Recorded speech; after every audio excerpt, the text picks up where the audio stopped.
Welcome to Feminism Today, everyone. I'm Sophia Johnson in New York. Mumbai-born singer, composer, and ultramarathoner Priya Darshini is a New York-based artist with a fascinating new sound. Take a listen.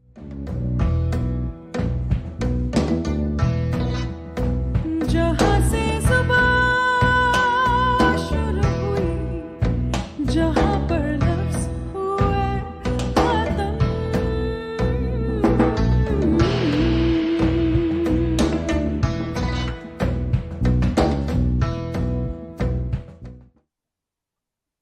Priya Darshini has collaborated with a wide range of Grammy Award winning artists, including Pearl Jam, Silk Road Ensemble Shane Shanahan, to American cellist Dave Eggar, and world renowned Indian classical tabla player Karsh Kale, to name a few. She is an unapologetic feminist and environmental advocate, and I'm so excited to have her here today. Priya Darshini, welcome to Feminism Today. Hi, thank you so much for having me. There's so much grounds to cover. I'm so excited to have you here. You recently had a sold-out show at Joe's Pub in New York, a collaboration highlighting diversity and really the value of shared experiences. Can you tell us about the lineup and why this collaboration was so important to you?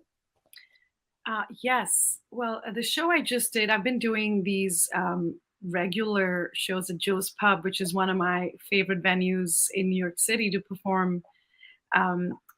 And what I do here is I just like to bring musicians and collaborators that I've been trying to work with for a long time, or I have worked with, and put a bunch of these musicians together to see how we can create in the moment.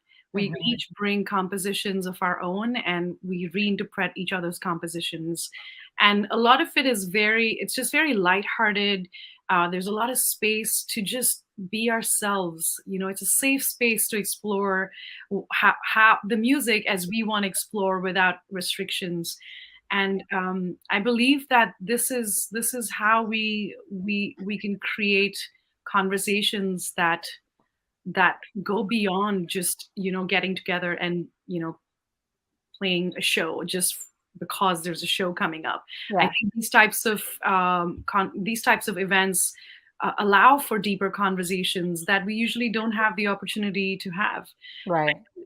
So on this show, I had Karsh Kale, who's an incredible tabla player, sort of pioneer of this specific genre of music, electronic, Indian classical, and electronic music, as well as he's just an incredible all-round incredible producer, singer, songwriter, and he's someone I've learned a lot from, and I really look up to and love dearly. And I also have Sunny Jahan, who's an incredible drummer as well as a dole player. He's a thought leader in the South Asian music scene in New York City. Someone I respect very much. Also featured Moto Fukushima, who is again an incredible collaborator of mine, and a Japanese bass player. And my partner and collaborator Mac ZT on the hammered dulcimer. Nice. So that's what this specific show was about. And so I do these regularly, and this one that happened just this last Friday was absolutely amazing. So joyous. It was just so much laughter on stage and in the audience, which I love when those walls, that third wall just drops. And we're just our most vulnerable selves. And I feel like when you create from that space, it's something beautiful happens. Magic happens. Oh, that sounds beautiful. Now, I read your musical studies range from Indian classical music and devotional songs to jazz and indie rock bands. And also, you spent some time working on Bollywood film soundtracks, which we'll get to in a moment. But how have these experiences as a collective informed the type of music you now create? Thanks for that question, Sophia. Well, so I grew up in Mumbai, in a culturally South Indian Tamilian home, and I was Mhm. exposed to Carnatic classical music, which was the South Indian classical form of music, and I Mhm. studied that with my grandmother, Mm. from my mother as a child. And then growing up, I started studying Hindustani classical music, but at the same time, I was also exposed to jazz and many other styles of music from around the world. And one of my dreams at the time was to move to New York City. Wow.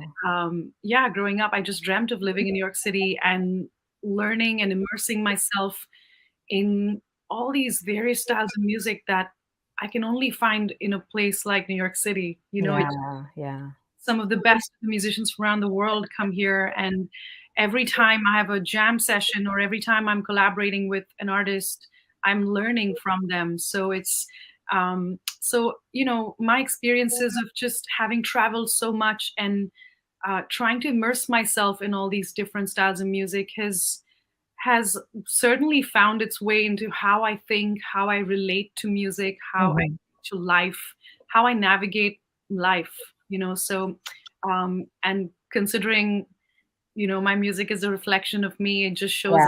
shows up in everything I do. Nice. I love that. Now, in 2020, you released your sophomore solo album, Periphery, on Chesky Records and was nominated to the 63rd annual Grammy Award for Best New Age Album. Can you tell us about the songs on that album? The songs on the record, basically, the record is called Periphery. Mm.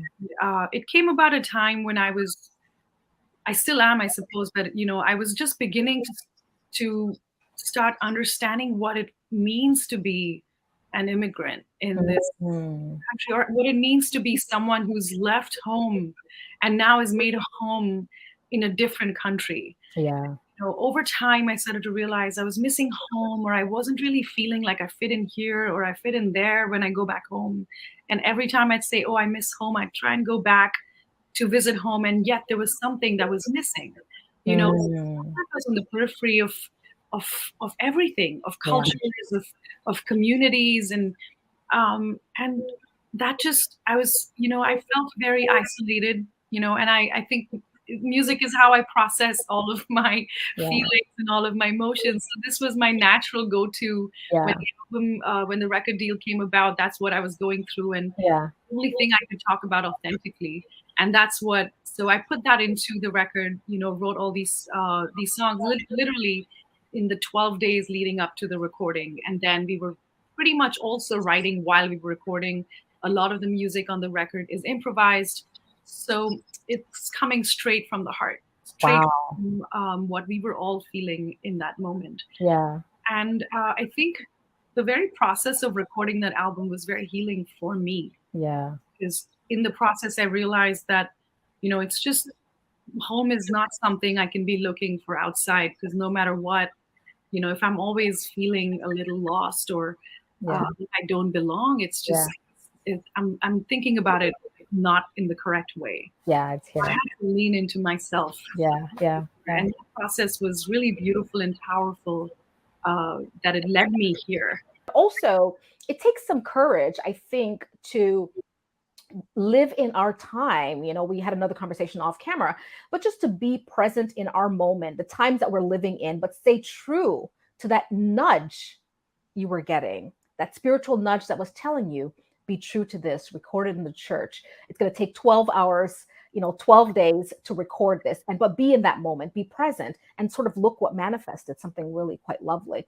So, yeah, to that point, I read that you recorded, this was all in 12 days or something like that. Is that true? Yeah, the music was written in the 12 days leading up to the recording, and we recorded the album in 12 hours. Nothing to do with the number 12. Somehow it just lined up that Yeah, way. yeah, But yeah, that's how it happened, and I'm really it brings me a lot of joy to know that your kids responded to the music in the way they did, and that you're responding to the music in the way you're doing. It just, that's why, personally, that's why I make music. It's yeah, just, um, you know, I, I feel like it's a gift, it's a divine gift, and it's my duty to be able to use this gift that has been just given to me. yeah, yeah. I need to share it with the world. Yeah. When I hear this type of response, it just really, and the fact that you said it feels like it's from a different time. I've heard that before. I've heard people say it feels timeless. I can't place where it is or what time. Yeah. Yeah. Yeah. And in a way, I think a lot of people like me, uh, you know, who feel on the periphery. I think we just that is the whole, Yeah. feel a little dissociated, Yeah. and then you have to create this bubble of Yeah. your own, where you can start to feel like you belong, where you Yeah. feel safe, and Yeah. that's when everything starts to make sense for you. Yeah. So, yeah, so I suppose that just somehow found its way in the music. Yeah, and that is home, as you've been talking about. That really is home. The Yes. periphery can be home. Now, your music takes a very cross-cultural approach for your Grammy-nominated debut record, Periphery. I read the band includes instruments like the hammered dulcimer, the Yes. bass, the drums. Not a conventional sound. How did you pull together such unique instruments, to sort of form this band? Well, so yeah, I mean, that's a good question. Um, so the band basically was cello, hammered dulcimer, and very basic percussion. Hmm.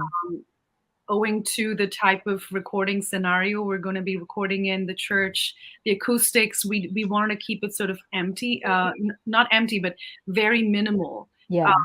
And the choice to have the cello, um, dulcimer, and voice was actually not mine. I credit Chesky Records for that, because Wow. we were performing as a trio.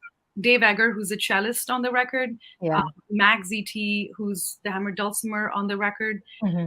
and myself, we were playing a concert somewhere, in Manhattan, and that's when David Chesky was there listening to the show, and he reached out and said, "I want that trio, and I'd like to add percussion." So Yeah. Yeah. credit him for just being able to recognize that that sound would work. Let's take a listen to a track from the album. जहाँ से ज़ुबां शुरू हुई, जहाँ पर लफ्ज़ हुए ख़त्म।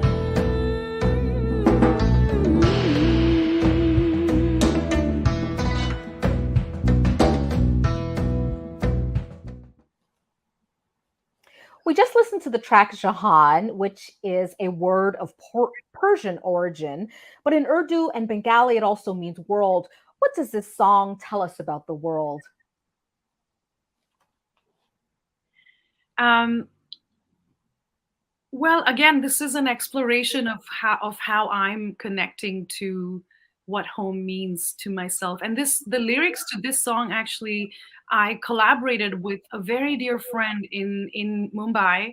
His name is Devashish Makija.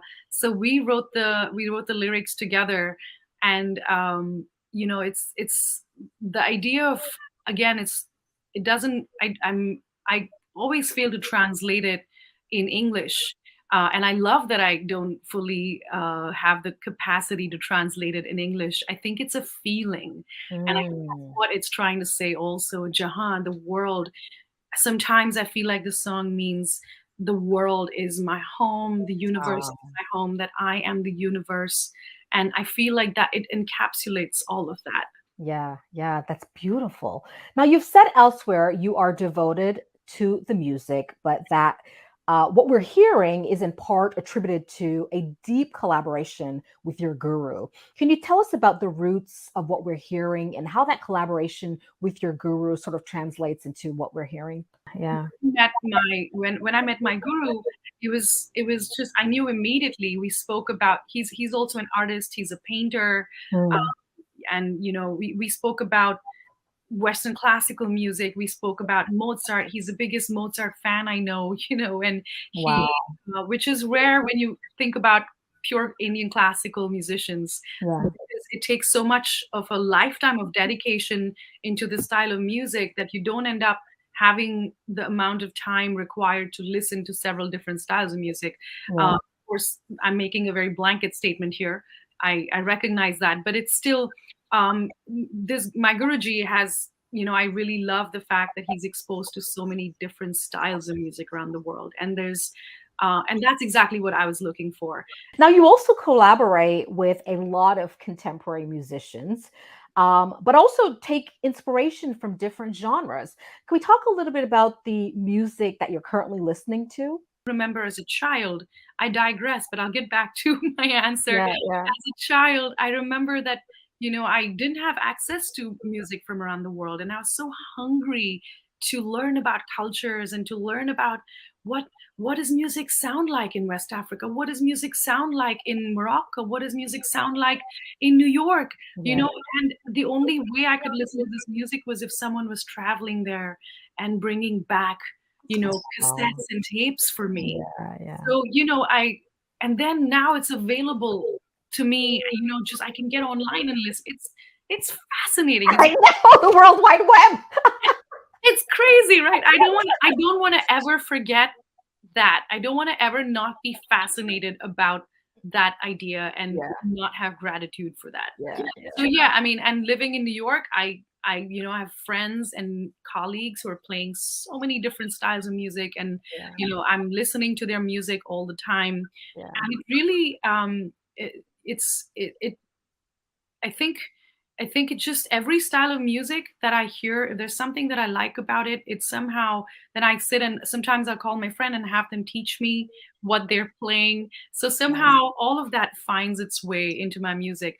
Right. Currently, now to answer your question, currently I am listening to a lot of West African music, and it's just the vibe that I'm in right now. And so a lot of West African music. And also Malian music. Yeah. Priya, I wonder, how do you stay true to yourself? We talked last week, we were talking about, what it takes to sort of spiritually focus and zero in on the truth of who we are as people, right? And sort of recognizing how we're here to serve and focusing and zero in on that. I wonder how you make the decision to focus on music in spite of the worldly pressure. We all have a calling, and I think it's very important to always have a moment try and take a moment every day to check back in. I think that's what I do every single day. I check back and I have a moment with myself to sit and ask myself, who am I? What I did today, does that really reflect the path that I'm on, or the type of person that I want, that I've set out to be? And when I say the person I set out to be, I don't mean fame or success that is defined by the outside world. Yeah. I mean how I define success. I mean what makes me happy, what brings me joy, and how I can show up authentically in what I do. Yeah. So I try and have a check-in every day, ask myself what I just did today. Could I have done this differently? And I think that check-in is very important. So regardless of how busy I am or how occupied I am, I try and take that moment. And it's not an easy answer. I sometimes disappoint myself. I very often disappoint myself. I have the next day where I still, I have the chance to correct that. Yeah. So yeah, I think it's not easy. It's not easy to find what is best for ourselves. Yeah. Also consider how it can affect everybody else around us. Right. But it does take a certain level of fearlessness and a certain level of devotion to our purpose in life.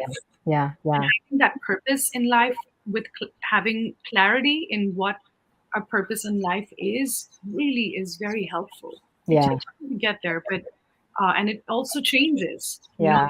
Goals keep changing, and that's fine too. Yeah. Having purpose helps us have direction. So I try and have that check-in. I love that. Let's take a listen to another track from the album. This track feels a lot like a fusion of jazz, ballad. I feel the energy of Sarah Vaughan, Ella Fitzgerald, but also it's unmistakably connected to classical Indian music. Let's take a listen. Loneliest star tell me your secret. You shouldn't keep it. Loneliest star.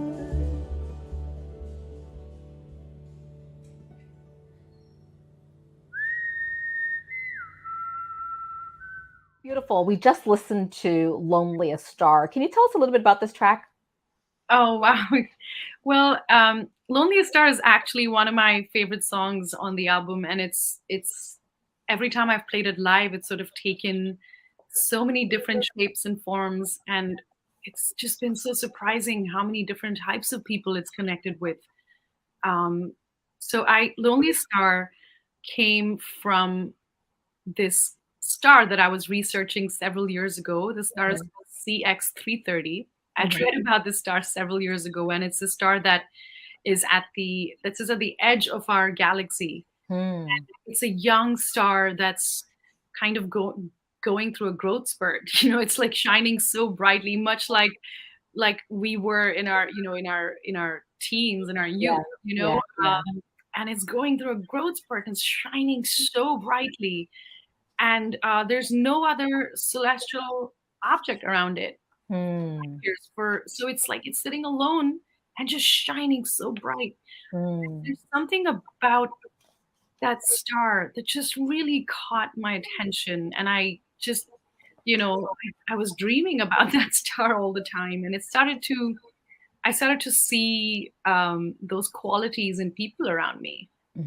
And considering, especially while I was writing this record about feeling on the periphery, I started seeing people who often feel isolated or feel like they don't belong, and I think this happens with everyone. Even when we're not isolated, we still feel like we are sometimes, right? So and yet I find them picking themselves up every day and doing their best, right? And there's nobody watching sometimes, and they're still just being their best selves. Yeah. There's something so beautiful about that, and that's where that song comes from. It's an ode to CX330 and all the people around me. I love that. Now, your portfolio is multidimensional. You are a musician, but also unapologetically feminist, an environmental advocate, and also a philanthropist. What should fans know about you and your story? Tell us how you came to embrace this vision, this unique vision of yourself. Well, in all honesty, I feel like I didn't really plan any of this, but I think at every step of the way for myself, I tried to make the right choice that reflected my ethics, my my ideals, and my purpose. And we face so many challenges, and sometimes they're very difficult to categorize, like, as this is the right thing, is this the wrong thing? And oftentimes we're is that the right way to say it? We're severed from our own intuition. We don't connect to our deep intuitive ability that tells us what keeps us safe, that what is the best thing for us, what is going to be the right move for us. I've tried to always listen to my intuition. So at every step of the way, if I love doing something and I hear this inner thing saying I should do it, I've just gone and done it. Nice. And just trusted the universe that, if I do it with full sincerity and complete heart and soul, that's something that it will respond to me. Let's talk about the song Home. You produced the official music video, which was shot at a national forest in Mumbai, where you grew up. The song explores, in many ways, identity. But I wonder as well if the song is also connected to the album title Periphery. Can we talk a little bit about that? Yes. The song Home was shot in Mumbai at Borivali National Park. So it's a place that's very close to my heart. I spent a lot of time at Borivali National Park, and So yeah, we decided to shoot there. It was actually directed by a very dear friend of mine, Megha Ramaswamy, who's an absolutely brilliant director. And the concept was entirely her. Actually, she heard the song and she came up with this beautiful concept. And because she knows me so well, she knew exactly what I was trying to say and where I was in my heart. And we sat down and discussed how we could bring this to life. And so Megha brought this literally with an incredible team, all based out of Mumbai. They brought this to life. And yes, there's a lot of, it's very metaphorical in a lot of ways.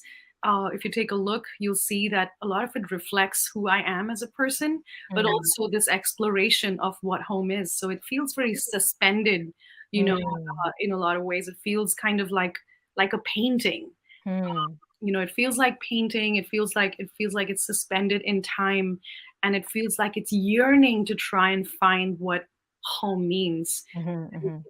in this beautiful natural space that also I feel so much at home in. Love it. So far away, away from home. So far away, away from home. So far away, away from home. So, a Grammy nod for Peripheral, a beautifully shot video for the track Home. What's next for you and Chesky Records?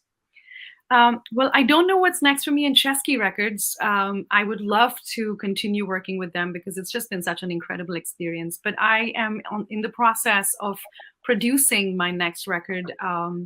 I start during the pandemic. Finally found the time to develop my production skills. So I've been producing, and there are very few female producers. Like less than 5% producers are female, which is Wow. crazy. Yeah.